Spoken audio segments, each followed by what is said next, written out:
Bom, eu estou feliz nesta noite de quinta-feira de poder compartilhar com vocês a palavra de Deus.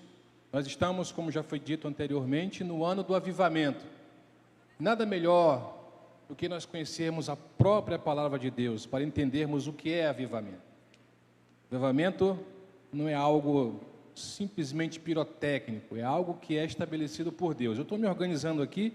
Acho que a mesa ficou pequena, é muito papel. Geralmente o professor não faz um esboço, ele faz um livro, né, para trazer para cima do púlpito. Mas eu quero convidar vocês a ler comigo o texto de Atos dos Apóstolos. Nós vamos usar a NVT para memorizarmos e contextualizarmos o tema. Muitos pregadores já subiram, muitos preletores já subiram aqui. O pastor Cândido, domingo pela manhã, domingo à noite, fala sobre o avivamento. O avivamento é importante. E nós estamos aqui dando continuidade a este ponto fundamental. Nós temos que partir de um ponto da Bíblia onde tudo começa. Não com o avivamento, mas como aquilo que promove o avivamento, que é o poder de Deus. E Lucas, ele vai... A partir do capítulo 1, verso 1 até o verso 12, nós vamos ler juntos. Ele vai dar continuidade a um trabalho de registro daquilo que o Senhor fez e que o Espírito Santo deu continuidade à igreja. E eu quero ler com vocês, e começando com o verso 1, não sei se está ali, eu vou aqui na minha folhinha, diz assim... Verso 1 do capítulo 1 de Atos dos Apóstolos. Tudo bem? Vamos lá. Em meu primeiro livro, Teófilo, relatei a você tudo o que Jesus começou a fazer e a ensinar até o dia em que foi levado para o céu. Depois de dar aos seus apóstolos escolhidos mais instruções por meio do Espírito Santo. Durante os 40 dias após seu sofrimento e morte, Jesus apareceu aos apóstolos diversas vezes. Ele lhes apresentou muitas provas claras de que estava vivo e lhes falou do reino de Deus. Certa ocasião, enquanto comia com eles, deu-lhes a seguinte ordem: não saiam de Jerusalém até o Pai enviar a promessa, conforme eu lhes disse antes. João batizou com água, mas dentre poucos dias vocês serão batizados com o Espírito Santo. Então os que estavam com Jesus lhe perguntaram: Senhor, será esse o momento em que restaurará o reino a Israel? Ele respondeu: o Pai já determinou o tempo e a ocasião para que isso aconteça, e não cabe a vocês saber. Vocês receberão poder quando o Espírito Santo descer sobre vocês, e serão minhas testemunhas em toda parte, em Jerusalém, em Samaria, na Judéia, em Samaria e nos lugares mais distantes da terra. Depois de ter dito isso, foi elevado numa nuvem, e os discípulos não conseguiram mais vê-lo. Continuaram a olhar atentamente para o céu, até que dois homens vestidos de branco apareceram de repente no meio deles e disseram: homens da Galileia, por que estão aí parados, olhando para o céu? Esse Jesus que foi elevado no meio de vocês ao céu voltará do mesmo modo que o viram subir. Então voltaram do Monte das Oliveiras para Jerusalém, cerca de 1 quilômetro de distância. Ok? Que maravilha, né? O texto parece ser extenso, mas ele é muito propício porque ele vai falar justamente do poder de Deus. E falar do poder de Deus na primeira igreja batista de Maricá é a mesma coisa que chover no molhado. Nós estamos ouvindo constantemente isso aqui no púlpito, nós estamos vendo isso constantemente aqui no púlpito, no púlpito, as pessoas se convertendo, a igreja crescendo. Isso é poder de Deus. É o poder que poderia só tirar o fundo musical, senão isso me dá um sono danado. Aí tem hora assim que eu não sei se eu estou pregando ou orando, entendeu? Eu acho que o fundo musical, na minha concepção, para mim, ele fica meio puxado. Muito obrigado. Né? Porque senão o pessoal já vem do trabalho cansado, né? Aí eu já não tenho uma voz assim muito estridente. Daqui a meia hora de pregação, o pessoal já está no céu há muito tempo, vendo as nuvenzinhas. Enfim, o poder de Deus está no nosso meio, fazendo coisas extraordinárias. E Jesus, ele chega nesse ponto da história, depois que você lê o Evangelho, por meio de Mateus, de Lucas, de João e de Marcos, você vai ver que Jesus chega nesse ponto da história, registrado pelo próprio Lucas, que ele já está glorificado. A tarefa já foi cumprida, o trabalho já foi realizado, as profecias do Antigo Testamento, todas elas foram executadas com maestria. Jesus não tinha mais nada que fazer na terra, a não ser deixar o legado, trazer o legado para a humanidade. E eles estão reunidos ali naquele momento, e o Senhor Jesus começa a dar algumas instruções a eles. E são as últimas instruções presenciais de Jesus. Tanto é que vocês leram comigo aqui no texto, que logo depois de ele ter falado isso, ele foi elevado ao céu, e até os discípulos não conseguirem vê-lo mais. Porque presencialmente, fisicamente, palpavelmente, Jesus tinha que dar algumas informações estritamente voltadas para aqueles homens que passaram os 3 anos com ele. O Jesus aqui, dessa história, do livro, do texto bíblico, não é mais aquele Jesus de cara triste, ou aquele Jesus que estava lutando pela verdade, ou aquele Jesus que estava promovendo e propagando os milagres, curando os enfermos, salvando aquelas pessoas que estavam no leito, doentes, ou mesmo ressuscitando mortos. Não era mais esse Jesus, o Jesus perseguido pelos romanos, ou Jesus chicoteado pelos romanos, perseguido pela casta religiosa judaica. Esse é o Jesus glorificado. Ele é a melhor versão do Jesus que nós conhecemos. O Jesus potencialmente glorificado, cheio de majestade, em que a conversa agora era outra. E ele vai dar para mim, para você, nos dias atuais, a mesma responsabilidade que ele deu para aqueles homens que estavam lá, em Jerusalém, no Monte das Oliveiras. Você sabe que hoje nós temos uma grande dificuldade de entender a questão de poder. Mas antes de falar sobre poder, eu quero dizer para vocês o seguinte: o poder de Deus, ele é extremamente necessário. Porque existe um relato no texto bíblico, em Juízes capítulo 2, verso 10, que se Jesus não tivesse dado o poder do Espírito Santo para aquelas pessoas, como prova de que o seu trabalho foi consagrado por Deus, glorificado por Deus, tempos depois eles homens esqueceriam. Juízes 2:10 diz que depois que aquela geração passou, veio uma outra geração que não conhecia mais o Senhor. E eles não sabiam dos feitos de Deus, e eles começaram a adorar os Baalins. O homem esquece. Se o homem não tem o Espírito Santo de Deus na vida como poder, que renova a sua mente todos os dias, lembrando daquilo que Deus faz, daquilo que Deus é, ele esquece. Eu esqueço às vezes, pela manhã, de tomar o meu remédio. E olha que vocês nem sabiam que eu tomava remédio. Mas eu esqueço. E a gente esquece, é natural.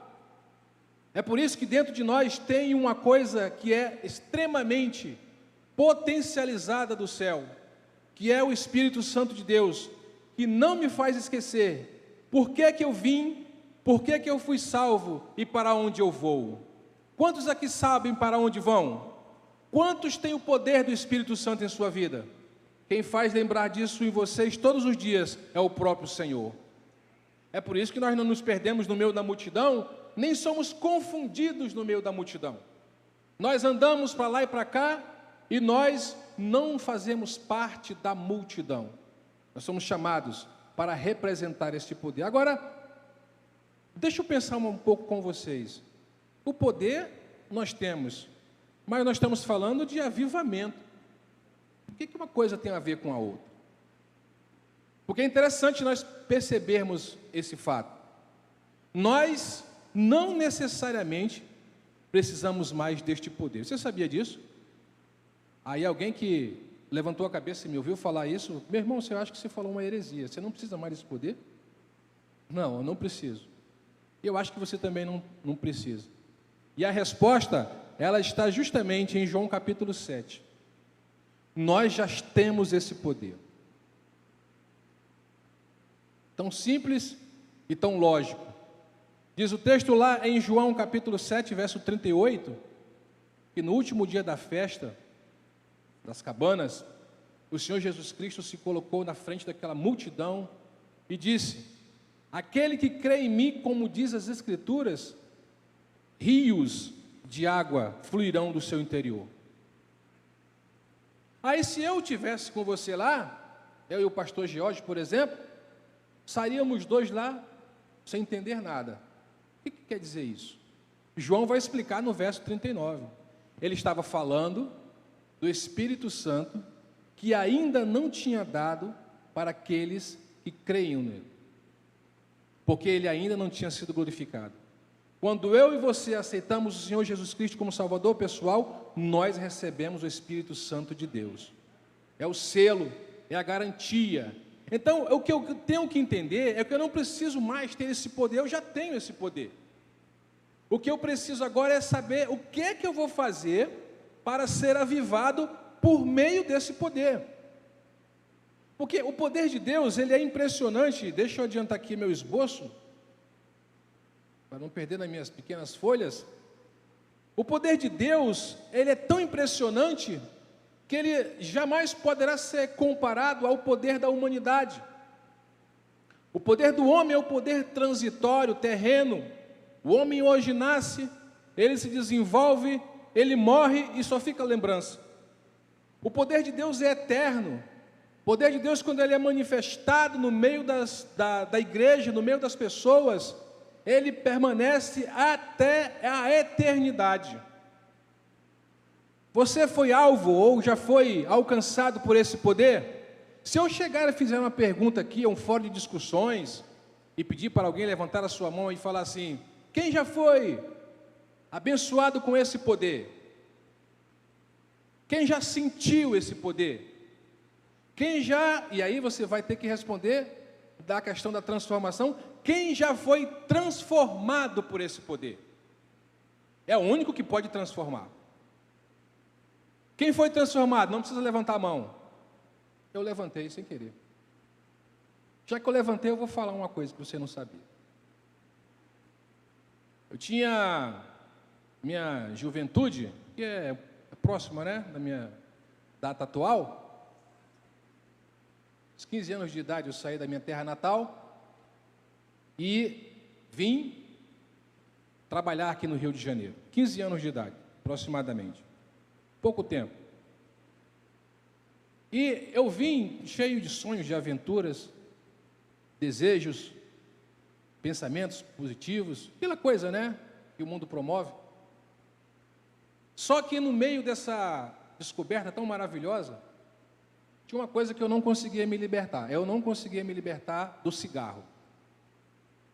Dos 15 anos até os 32 anos de idade, quando eu aceitei Jesus, eu fumava. E fumava muito. E por muitas vezes, técnicas, fitas, etiquetas, aquele negócio que bota no corpo, exercício, respiração, fiz tudo aquilo. E não conseguia me libertar do bicho. Que treco maligno. Eu fazia uma maratona de 100 metros, eu só faltava morrer de sem ar. Mas um dia, quando alguém me levou para a igreja, e nesse dia eu fui literalmente impactado com o poder do Espírito Santo de Deus. Você tem ideia, eu fiquei tão impactado que eu chorei da Penha até Alcântara. É como se eu tivesse preso em uma gaiola, sabe? E alguém viesse e abrisse aquela gaiola. Estava preso mesmo, João, não é? Estava preso. E eu copiosamente chorava, porque o poder de Deus tinha vindo na minha vida me libertar. Tirar de mim aquilo que pertencia ao mundo. Libertar a minha mente, o meu coração, os meus desejos. E eu, movido por aquele sentimento de libertação, eu chorava, só sabia chorar. Eu lembro que eu entrei num ônibus que vem lá de São Cristóvão, que tinha que pegar para atravessar a Avenida Brasil, e eu sozinho dentro do ônibus, praticamente umas 4, 5 pessoas, eu chorava de soluçar. As pessoas olhavam para mim e diziam, você deve estar maluco, ou deve estar drogado. Essa hora, mas o poder de Deus quando vem sobre a pessoa, é inexplicável. Porque ele vem para libertar o cativo, libertar o oprimido. Se você conhece alguém e olha na rua e vê, esse daqui não tem mais jeito, saiba que o poder de Deus pode libertar aquela pessoa. E então eu desci ali no Alcântara, já eram as 11h30 da noite, chorando, quase desidratado de tanto chorar. Tem a mão no bolso e eu percebi que no meu bolso ainda estava um cigarro. Carteirinha aqui do lado. Aí eu parei, assim, às 11h30 da noite, ninguém na rua, nem para frente, nem para trás, nem para a esquerda, nem para a direita, atravessando ali a ponte do Colubandê. Eu botei a mão no bolso e parei de chorar, peguei a carteira de cigarro, amassei, joguei fora e disse, em nome de Jesus, eu nunca mais vou fumar. Irmãos, desde depois daquele dia, eu nunca mais fumei. Isso não é filantropia, exercício mental, etiqueta, psicologia, psicanálise. Isso é o poder de Deus, é o Espírito Santo de Deus que promove a libertação interna do homem. É por isso que os crentes são tidos como malucos, porque você sempre olha, e aquele camarada não era era, mas ele agora é servo do Senhor, e aquele camarada ali, não acredito que esse cara é crente. Uma vez um rapaz me viu no trabalho, agora você é crente? Eu sou, não acredito. Depois você pode acreditar, eu fui mudado, é o poder de Deus que mudou a minha vida, só Ele pode fazer isso.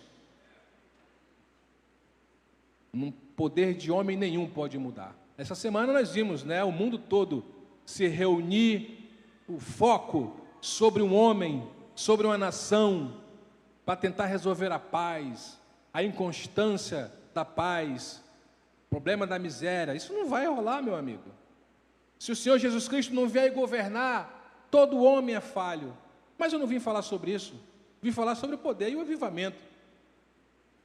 O poder de Deus, quando desceu sobre a minha vida, foi literalmente igual o pós-Pentecostes. Aí você pergunta, como assim pós-Pentecostes? Jesus deu uma ordem no verso 8, você leu comigo.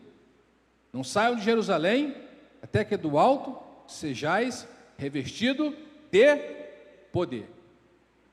E eles ficaram.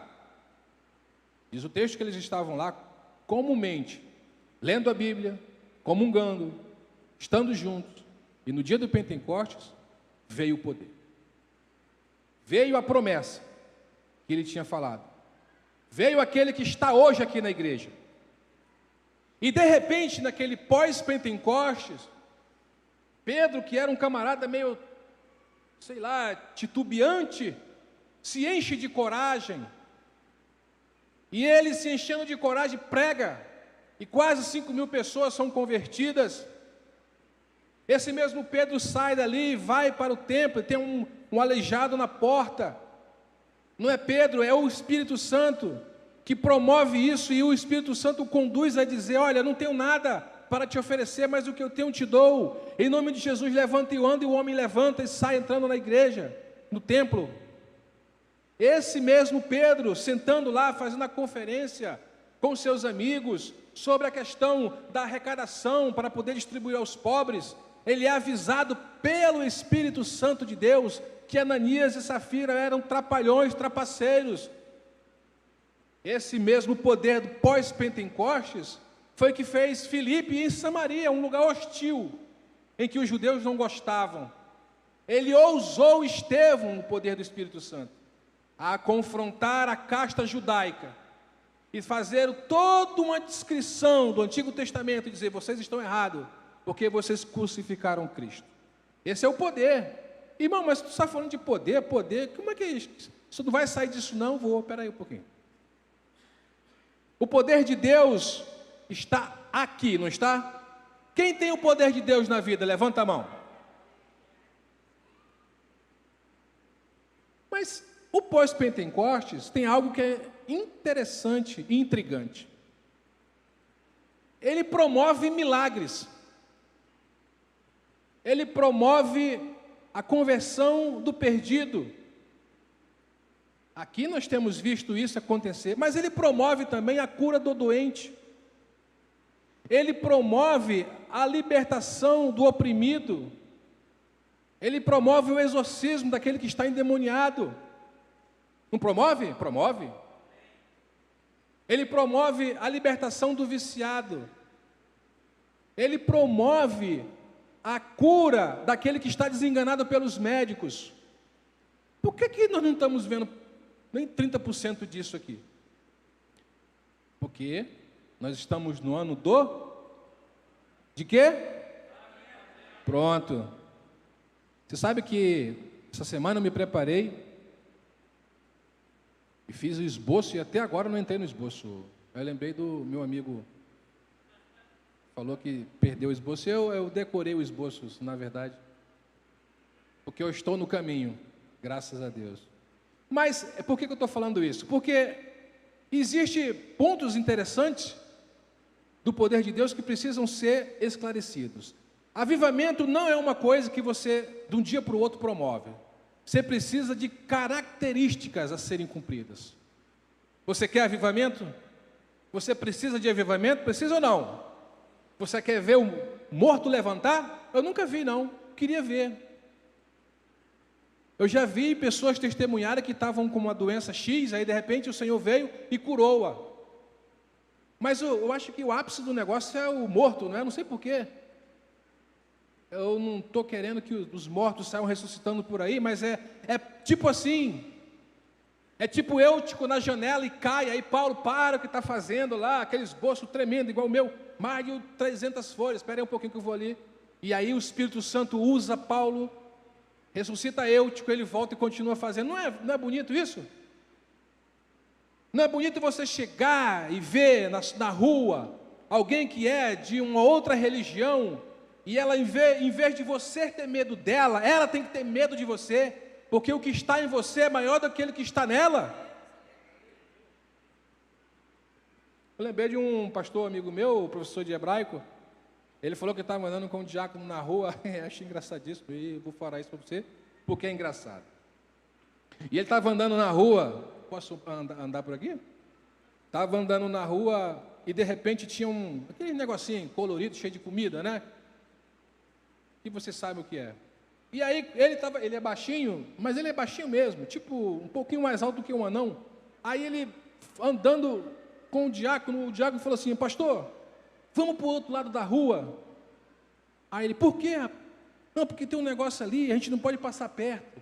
Isso só passar, pede licença. Meu amigo, não pode. Inverter o papel. Não é assim que funciona. Lembra do demoniado gadareno? Eram legiões. Quando Jesus bota o pé na praia ou na margem, o demônio cai. E ele reconhece a divindade de Cristo, ele não conhece a pessoa. Quando você andar na rua, e você andar por qualquer lugar, viela, beco, cheio do poder de Deus, as trevas é que tem que sair, não você sair para as trevas ficar.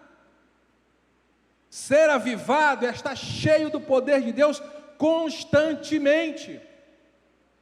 Existem algumas características. Primeira delas, Eu vou ler para você aqui. João capítulo 2:6. Quem afirma que permanece, que está em Cristo, deve andar como ele andou.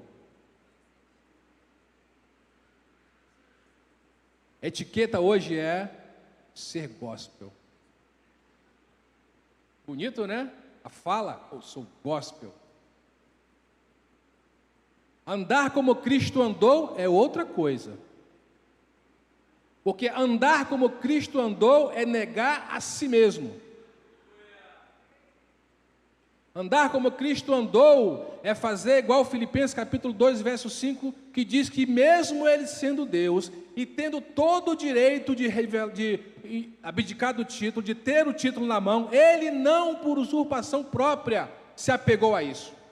Esvaziou-se, o termo é quinoses do grego, ele se esvaziou de si, desceu, nasceu como homem, morreu na cruz, e o Senhor glorificou.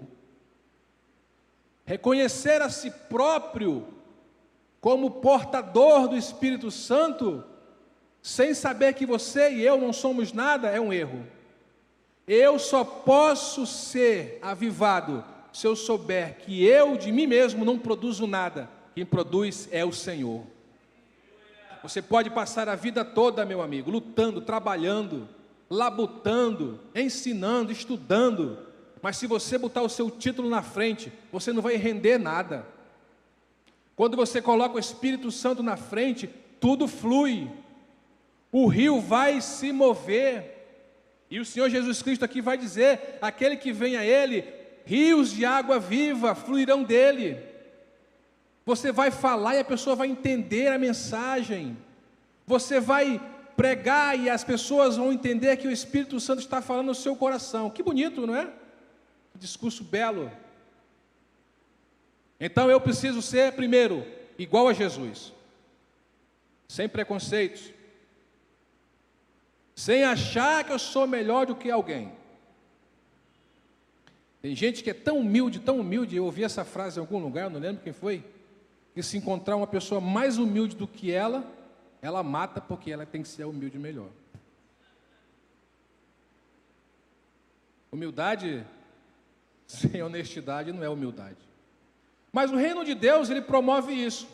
Ser avivado, ser cheio do poder de Deus, é negar a mim mesmo. Jesus falou assim: olha, vocês fiquem, porque depois que o poder vier sobre a vida de vocês, vocês vão ser testemunhas. Vocês vão para Jerusalém, vocês vão para a Judéia, vão para Samaria e os confins da terra. Se nós pudéssemos tipificar os lugares, colocar Jerusalém, Judéia, Samaria, confins da terra, se nós pudéssemos fazer essa tipificação sem ferir o texto e colocar como se fossem pessoas, Jerusalém e Judéia, tipificando, fazendo não uma alegorização, mas uma comparação simples, nós poderíamos dizer que Jerusalém e Judéia é a nossa casa, as pessoas mais próximas de nós. Tem gente que prega igual Billy Graham. Tem gente que é um evangelista ferrenho, conhece a Bíblia, sabe todos os versículos, recita textos, mas em casa ele é um mudo. Dá mau exemplo, briga com a esposa briga com o marido. Ser igual a Jesus é começar dentro da minha casa. Porque se não, o avivamento não acontece. Você já viu aquela situação em que você está fazendo um churrasquinho e de repente, já no final da tarde, o carvão já está só as cinzas, aí chega um camarada de surpresa, aí você vai ter que colocar o carvão, abanar, não é? Para poder dar brasa de novo, não é isso? Reacender é assim. Você tem que tirar as cinzas da mentira da sua vida. Tem que tirar as cinzas da falsidade, da desonestidade, para que o fogo possa pegar de novo. Sem fogo não tem graça. Sem fogo é frio, é ausência de calor, é ausência do Espírito Santo. O crente que é cheio do poder de Deus, ele tem que ter fogo no coração, fogo na alma, fogo na mente. para que ele possa vencer todas as mazelas. Que bonito, não? Tá tudo bem? Ainda bem que eu não estou vendo ninguém, porque eu acho que vocês estão com sono. Brincadeira. Quando eu olho para o texto, quando o Senhor Jesus Cristo diz que nós temos que fazer isso em Jerusalém, Judeia, às vezes eu entendo que nós temos que fazer isso dentro da nossa casa. Samaria poderia ser os marginalizados, os preconceitualizados. Eu lembro de um camarada que uma vez, ele era pastor, hoje não é mais. Ele falou que saiu de uma conferência missionária, um carro cheio de pastores, palavras dele. E quando ele viu uma pessoa se prostituindo, ele não fez outra coisa senão parar o carro e escarnecer da pessoa. Ele e as pessoas que estavam dentro. Que título esquisito, não é? Pode tirar o título, meu amigo. Porque o crente, ele não faz acepção de pessoas. Jesus disse que tem 2 mandamentos que são importantíssimos, e Paulo vai falar em Gálatas capítulo 14, reforçando o que o Senhor Jesus Cristo falou em João. Diz que o maior mandamento é amar o Senhor Deus sobre todas as coisas e ao próximo como a você mesmo. Amar o próximo é uma coisa muito chata, não é? Tem hora que o próximo está tão distante de ser compreendido, mas o Senhor Jesus Cristo me mandou amar o próximo. Jesus amava Judas, Jesus trabalhava com Judas, e Jesus sabia o que Judas ia fazer, mas não descartou. Então eu preciso entender que eu tenho o poder de Deus na minha vida, e para que o avivamento aconteça, características da palavra de Deus bíblica têm que estar na minha vida constantemente. Uma delas, eu não posso ser preconceituoso. Eu tenho que viver como Cristo andou todos os dias da minha vida. Quando eu entendo isso, quando eu vejo isso, o avivamento está mais próximo do que eu imagino. Enquanto eu tiver essas barreiras, dificuldades, problemas, você pode fazer o que for. Você pode subir morro, desce morro, se ajoelha, faz jejum, faz não sei o quê, que não acontece. O Espírito Santo não precisa de características de esforço humano para se manifestar. Ele precisa que você entenda a mensagem claramente. Você é um agente do Espírito Santo capaz de promover a paz, o amor e principalmente o poder de Deus através do seu testemunho. Fora isso, não tem o que fazer. Amém? O grupo de louvor pode subir.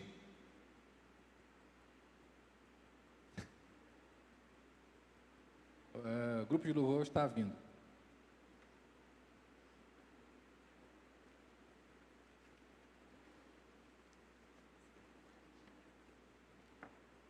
Nós tivemos uma vez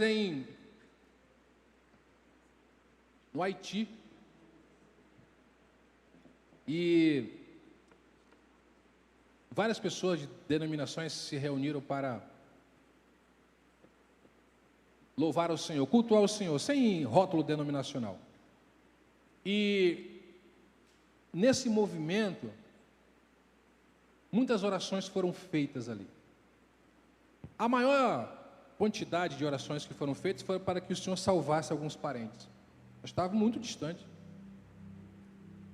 Quando nós chegamos, regressamos, depois de 3 meses e meio, 4 meses quase, nós reunimos aquela igreja que não tinha rótulo denominacional e ouvimos muitos testemunhos que o Espírito Santo de Deus tinha salvado muitos parentes. Salvado a esposa, salvado o filho. Eu ouvi um rapaz falar que o filho dele que estava nas drogas voltou para casa e aceitou Jesus. Espetacular. E as pessoas estavam muito distantes, não estavam próximas.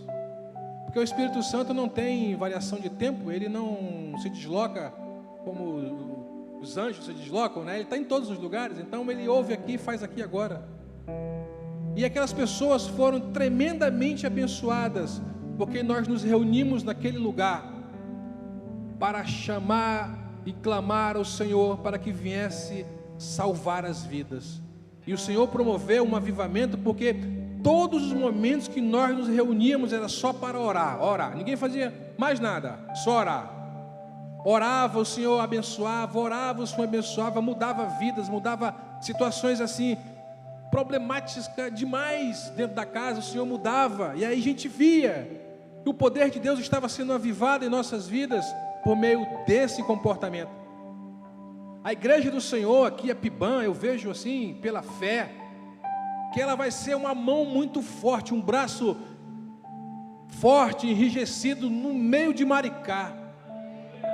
E muita gente que você achava que nunca poderia entrar por estas portas, vai entrar aqui, vai confessar Jesus como seu Salvador pessoal, porque a igreja está procurando, não rótulos, ela não está procurando parentesco político, ela não está procurando isso, ela está procurando avivamento, e só quem promove avivamento é o poder do Espírito Santo de Deus. Eu vejo muita gente aqui, irmãos, pela fé, entrando aqui, se convertendo. Eu vejo gente sendo curada, está na Bíblia, está aqui. Quando eles oravam, estendiam a mão, o Espírito Santo trabalhava e curava os doentes, os enfermos. Quando você começar a ver isso daqui, você vai ter que entender uma coisa: você não está mais procurando avivamento, você já está dentro do avivamento. Que bonito, não é? O Senhor é muito bonito, mas tem gente que ainda não sabe nem o que é poder e não sabe o que é avivamento,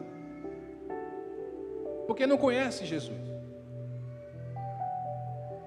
Eu queria saber se depois dessa fala minha, tem alguém aqui dentro que não tem Jesus na sua vida. Olha, eu ouvi a mensagem, era muito legal, até falou no meu coração, mas eu não tenho Jesus. Existe alguém aqui nessa noite, no nosso meio? Dê um sinal com a mão, eu quero ver, que quer aceitar Jesus como seu Salvador pessoal. Existe alguém que está desviado, saiu triste da igreja, mas hoje à noite resolveu reavivar a sua vida na presença do Senhor? Dê um sinal com a mão que eu quero ver. Pelo jeito todos são de casa, né? Então a mensagem é para você mesmo. Que o Senhor Jesus possa encher o seu coração do calor que vem da palavra dele. Não tem nada melhor do que você sentir aquele calor que quando você lê a Bíblia e querer fazer muito mais pelo Senhor. Mas eu quero orar. Se você me permite, eu vou fazer isso. Vou orar nesta noite para que o Senhor possa confirmar que você está no caminho certo do avivamento. Senhor Deus, nós estamos aqui diante da Tua presença, que é a Tua casa. E nós falamos aqui única e exclusivamente sobre o Senhor. Não trouxemos propaganda enganosa, não trouxemos produtos de limpeza ou de perfume, nada disso. Nós falamos aqui foi do Teu poder. O poder que move o coração, o poder que transforma a alma do perdido, o poder que ressuscita, o poder que tira as castas malignas do homem que está possuído por Satanás, o poder que transforma o viciado, o poder que transforma o homem adúltero, o poder que dá uma nova perspectiva, visão para aqueles que estão ainda cambaleantes na fé. Nós estamos aqui nesta noite porque nós cremos no Teu poder, Senhor. Nós somos alvos do Teu poder, nós somos alcançados por Ti. O Teu poder habita em nós, mas nós precisamos estar avivados constantemente. Então, Senhor, se há alguma coisa que nos impede de ver este avivamento em nossa vida, peço a Ti, por misericórdia, que venha tirar de nós, da nossa mente. Talvez seja a falta de fé. Dai-nos mais fé, Senhor. Talvez seja a falta de compreender a palavra. Ilumina a nossa mente, para que nós possamos estar avivados, cheios da Tua presença, e onde nós passarmos, Senhor, o Teu poder se manifeste na vida das pessoas, salvando, libertando-as. Eu peço a Ti nesta noite, que venha abençoar a vida dos Teus filhos que estão aqui, que foram chamados por Ti, para serem verdadeiros representantes do Teu reino, em nome de Jesus, em nome de Jesus, amém e amém. Glória a Deus.